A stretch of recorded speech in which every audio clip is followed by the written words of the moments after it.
Good morning. I'm Mark Schneider, the director of IES, and I'm here to welcome you to day 2 of the IES Reading Summit. Yesterday, we examined the data from recent NAEP assessments of our nation's students' performance in reading, and we began to unpack some potential solutions to the decline in reading performance in American students. We can all agree that the data presented was profoundly disturbing.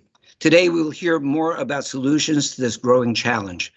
Thanks to our partners at the Council of the Great City Schools, we'll hear directly from educators from 3 school districts about strategies, lessons learned, and success stories. For more than 2 decades, the Council of the Great City Schools has been a fierce advocate for some of the largest and most diverse school systems in our nation. It was the council that championed NAEP results for large urban districts captured in the TUDA, the Trial Urban District Assessment, which now includes 27 urban school districts around the country. The council has done incredible work to identify successful strategies for how to improve our schools and outcomes for students. Thanks to Ray Hart for working with us on the summit, and thanks to Mike Casserly for his great leadership on the district level assessments and developing database solutions. I look forward to hearing how these local school leaders are addressing this crisis with our nation's readers. After lunch, we will hear from more than 24 researchers, IES grantees, practitioners, and teachers and educators who will share research-based strategies for working with struggling readers. At the end of the day, we will close with a panel of reading experts who will identify specific action steps to improve the reading skills of our lowest performing students. But before moving on, I want to thank Commissioner Lynn Woodworth for his leadership on this issue. Thank you, Lynn, for creating the vision for this 2-day event. It is a capstone of your tenure as NCES Commissioner. Now we'll hear from Lynn with his remarks on the critically important role of literacy in students' lives. Thank you. Hello. I'm Dr. Lynn Woodworth, the Commissioner of the National Center for Education Statistics and a former public school teacher. I want to thank you for participating in our Reading Day event. Reading is a critical skill necessary for all of their learning to occur. The importance of reading cannot be overemphasized. Education research supports that students who don't read proficiently by grade 3 will fall behind their peers. These students are 4 times more likely to drop out before high school graduation. Students in poverty who are not proficient readers are as much as 8 times more likely to drop out before graduation.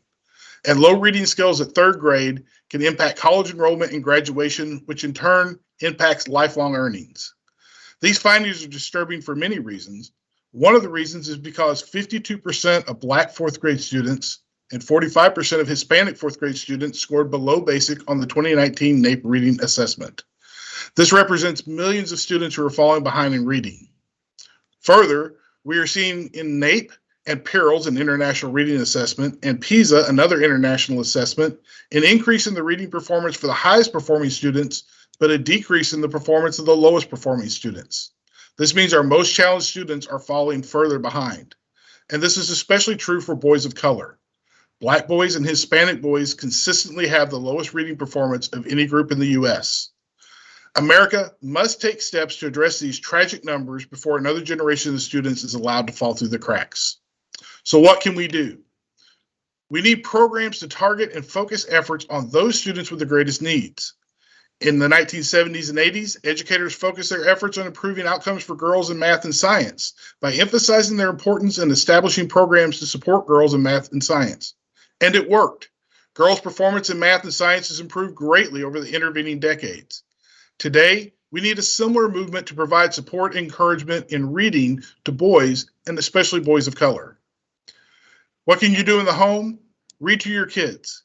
Even before they can read to themselves, your reading aloud helps kids learn to read. Sound out words with them. Having kids sound out words and focusing on phonics helps them to learn to read. And most importantly, read with your kids. Having your kids read to you provides them with critical instruction and motivation. It helps them learn to read, and it's fun. Where can you get reading materials? Secondhand bookstores are a great place to get inexpensive books. Public libraries are a wonderful resource. And if you can't get to either of those places, simply go online and use the search term free books for kids. There are a number of programs that provide free books for kids and even ship them to your door. Take the time to help a child learn to read. It may be the most important thing you do for them.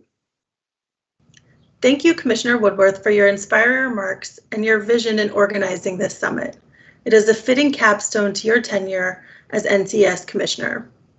Next, we are thrilled to welcome Tabatha Rosproy, a preschool teacher in Woodville, Kansas, and the 2020 National Teacher of the Year. She was the first early childhood educator to receive the national honor in the program's history. Juliana teaches at the public preschool that's housed in a local retirement community and nursing home. The community members visit her classroom daily as grandparent volunteers, and the preschoolers visit the nursing home every day. The grandparent volunteers read to the children one-on-one every day and join the youngsters for music activities, field trips, and games. Tabatha's favorite is a modified game of bingo to help children learn letters and numbers up to 20. The program serves at-risk, special education, and typically developing preschoolers, and it has the highest preschool literacy and math schools in the school district. Thank you for joining us today and sharing your perspective, Tabatha. Hello, everyone, and welcome to the IES Reading Summit. I'm Tabatha Rosproy, the 2020 National Teacher of the Year, and I am thrilled that I have the time to welcome you to the Reading Summit today. When I was young, I loved every bit of school, but there was definitely one thing that I loved more than the others, and that was reading. In fact, here is a note from my third grade teacher, Mrs. Percival, and you will see how well she knew that in this letter. My mom saved this, and I came across it several years ago. She said, "Dear Tabatha, it has been very nice having you in my class this year. You have lots of ability to achieve in school, and you can go as far with your education as your heart desires. You have a special talent with words, so keep on reading as much as you possibly can. Reading is the best vocabulary and knowledge builder that there is, and you can do it all by yourself. Also continue to practice the multiplication facts. I know they aren't as much fun as reading, are they? But it will make life in fourth grade much easier." She went on in the letter to thank me for a gift that I had given her. But I love this letter because it reminds me how well she knew me. I remember those summer nights at home when my parents had told me to go to bed, but I would sneak to sit beside my half-open bedroom door, and I would use the light from the living room or the hallway to keep reading my book, absentmindedly sort of nursing my sunburn or all the mosquito bites I'd gotten that day. And I would sometimes even fall asleep right there, and my parents, usually my dad, would have to lift me into bed. And I was always really surprised that my very strict parents didn't bring this up. They didn't say the next day to me, "Tabatha Channing, you need to be in bed at 9 p.m. It was just something they wouldn't really mention. I guess they thought that reading was one thing it was okay to stay up late for. And I did stay up late for reading and other scenarios too. I remember staying up way past midnight with my grandma, who we called Nana, and all of my cousins. We would sometimes dress up and sometimes we would just go, and we would wait in line for the release of every Harry Potter book so we could get a first edition. We got the fourth book one day before I had a family road trip, and we were road tripping from Kansas to Alabama and the beach in Florida, and I had finished The Goblet of Fire before we reached Alabama. There was definitely a love for reading instilled in me at a young age. And in one of my favorite romantic comedies, You've Got Mail, Kathleen Kelly, seen here, played by Meg Ryan, says, "When you read a book as a child, it becomes a part of your identity in a way that no other reading in your whole life does." And I think about that all the time. All of the books and the literature that shaped me because I found magic in reading at a young age. One of my favorite authors was Beverly Cleary, and I even named one of my kittens here Beezus, after Beezus and Ramona, but I'm saving the name Ramona for my firstborn child. Just thinking about those characters brings joy and light and laughter and goodness to my life. Now, as an adult, I don't stay up that late reading anymore. I actually don't think that I could, even if I tried, but I still get lost in the world of every book that I read. My favorites currently are Anne Rice or Margaret Atwood or Deb Harkness. I really, really love books about magic and sci-fi and alternative worlds, right? They just interest me so much. And again, I think that started in a love for fiction at a young age. But several years ago, I was busy all the time. Work was on my mind 24/7, as it is for many educators. My husband even often joked that my only hobby was my job, and he wasn't totally wrong. But all of the other things that I loved had sort of fallen by the wayside. And I was eventually diagnosed with high blood pressure. And when I was having a stress-induced spike, do you know the only thing that would help me regulate? It was reading. I tried meditating, I tried deep breathing, you name it. But my breathing evened out when I read. My heart slowed.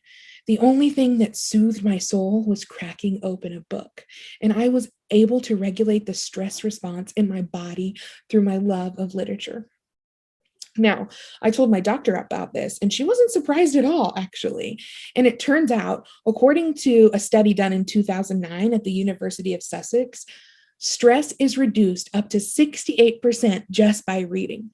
Only 6 minutes of reading can slow down the heart rate and improve your overall health.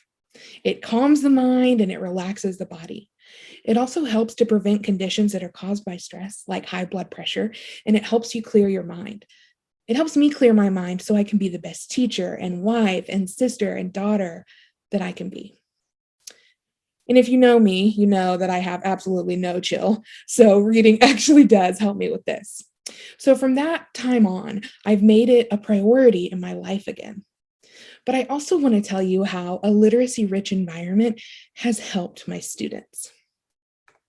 So I teach a really unique program called Cumbernauld Little Vikes. It's a public school classroom that is housed inside of a local nursing home and retirement village. It is a full day setting, and part of every day is my students getting to read one-on-one with one of our resident volunteers, who we call our grandmas and grandpas.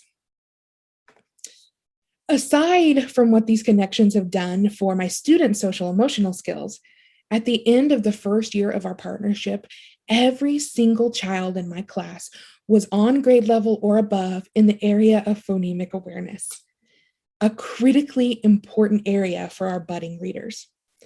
That hadn't happened ever before in my decade of teaching.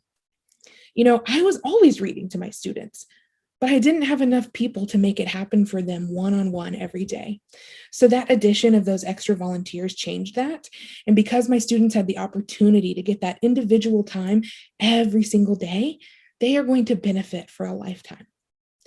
Now, not every classroom can be inside of a nursing home that's flush with volunteers, but this can be a reality for all of our students because of the important work that organizations like yours are doing to bring attention to the absolute necessity of literacy opportunities at every age.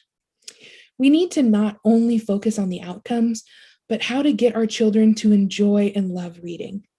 And then the outcomes will speak for themselves. Reading is something special that you can do any time of the day, in a long car ride, late at night, by the light of a cracked door, or when you need a quick escape from the stress of life. When children enjoy reading, they are driven to learn more about how to do it well themselves. If we can bring that magic into their lives, one day we won't be talking about deficits, but we'll be celebrating the absolute abundance of students who love and are proficient at reading. I want to thank you for the invitation to be here with you today and for the work that you do to bring that abundance to the lives of all of our children. I'd love it if you'd stay connected with me on social media and we can continue this work together. Reach out if I can be any help to your organization in these endeavors. Thank you again, and I wish you well the rest of your summit.